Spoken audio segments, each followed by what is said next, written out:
নমস্কার বন্ধুরা, ভালো কিছু দেখুন এবং ভালো কিছু শিখুন। বাস্তব জীবনে এমন কিছু কথা যা আমাদের জানা এবং বোঝার খুব প্রয়োজন, যে কথাগুলো আমাদের জীবনকে সহজ এবং সরল করে তোলে।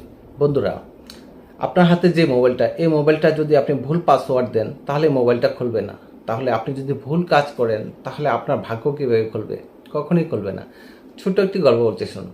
একবার রাজামশাই বুঝতে পারলো যে ওনার রাজ্যে ভুল কাজ হচ্ছে, ঠিকভাবে রাজ্য পরিচালনা হচ্ছে না, মন্ত্রীরা কোথাও ভুল করছে, মানে সমস্ত রাজ্যে ভুল কাজ হচ্ছে। প্রচুর রিপোর্ট আসছে রাজামশাইয়ের কাছে। তো রাজামশাই ভাবলো যে আমি একটা পরীক্ষা নিই, আমার মন্ত্রীদেরকে একটা পরীক্ষা নিই কে কতটা সৎভাবে কাজ করছে। এবং এটা ব্যবহার পর রাজামশাই একদিন তিনজন মন্ত্রীকে ডাকলেন।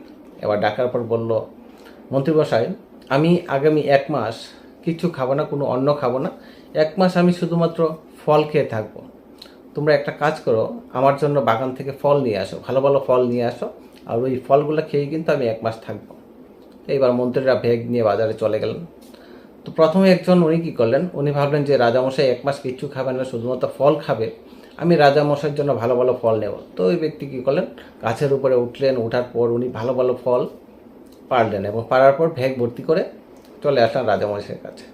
এবার দ্বিতীয়জন ভাবলো যে এত কষ্ট কে করবে, কে গাছের উপরে উঠবে, একটা কাজ করি, গাছের নিচে অনেক ফল পড়া আছে, ওই ফলগুলো আমি কুড়িয়ে নিই। তো উনি ওই ফলগুলো কুড়িয়ে নিয়ে ব্যাগ ভর্তি করলো এবং ভর্তি করে কিছু ভালো কিছু খারাপ ফল নিয়ে চলে আসলো রাজামশাইয়ের কাছে। তৃতীয় একজন ছিল, উনি ছিল খুব অলস।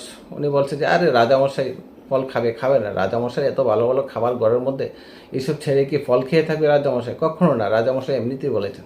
তো উনি কী করলেন, কিছু গাছ ফুস ভরে ব্যাগটা ভর্তি করলো, ভর্তি করে মুখটা বেঁধে চলে আসলো রাজামশাইয়ের এখানে। এবার তিনজন মন্ত্রী রাজামশাইয়ের সামনে দাঁড়ালো ব্যাগ নিয়ে। এবার রাজামশাই বললো যে তোমরা সবাই ফল এনেছো? তো বললো হ্যাঁ, আমরা সবাই ফল নিয়েছি, খুব ভালো ভালো ফল এনেছি।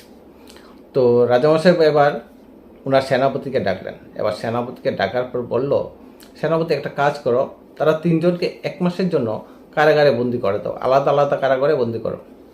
তো প্রথম জনকে সেনাপতি ধরলো, ধরার পর প্রথম কারাগারে বন্দি করে দিল। উনিও হাসি খুশি নিয়ে গেলেন, আর উনি মনে মনে ভাবছেন যে রাজামশাইয়ের জন্য যে ফলগুলো এনেছিলাম, এই ফলগুলো তো আমি কখনো খেতেই পারবো না, কিন্তু এইবার খাওয়ার সুযোগ হয়েছে, আমি 1 মাস এই ফলগুলো খেতে পারবো। তো উনি খুশি খুশি কারাগারে বন্দি হয়ে গেলেন। এবার দ্বিতীয়জন, উনি বলছেন যে রাজামশাই, আমার এখানে তো সবগুলো ফল ভালো না, কিছুটা ফল ভালো, কিছুটা খারাপ, আমি খারাপ ফলগুলো কীভাবে খাবো? তো রাজামশাই বললো যে আমি কীভাবে খেতাম, আমি তো বলেছিলাম আমি 1 মাস ফল খাবো, তুমি কেন খারাপ ফল এনেছো? যাও, তুমিও বন্দি হয়ে যাও।